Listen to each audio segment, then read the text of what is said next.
হাওড়ার দাসনগরে চলছে MLA cup cricket tournament. শিবপুরের বিধায়ক তথা রাজ্যের ক্রীড়া প্রতিমন্ত্রী মনোজ তিওয়ারির উদ্যোগে এই ক্রিকেট টুর্নামেন্টের আয়োজন করা হচ্ছে।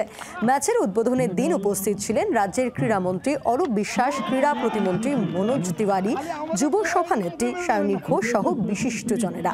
জেলার 16টি টিম এই প্রতিযোগিতায় অংশ নিয়েছে। বাংলা যাতে রঞ্জি ট্রফি জিততে পারে তার জন্য মনোজ তিওয়ারিকে দল তৈরি করতে বলেন ক্রীড়ামন্ত্রী। প্রচুর প্রতিভাবান খেলোয়াড় আছে বাংলার ছেলেদের। মনোজকে বলবো, এতদিন তুমি খেলেছো, অধিনায়কত্ব করেছো, এবার কোচিং করো, কোচিং করে বাংলার দায়িত্ব নাও এবং দিয়ে বাংলাকে রঞ্জি ট্রফি চ্যাম্পিয়ন করো, বাংলাকে ভারত সেরা করো।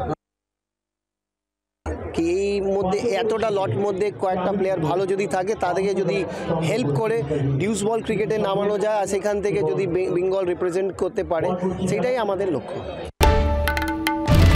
বাংলার আওয়াজ, বাঙালির আবেগ, জি 24 ঘন্টা।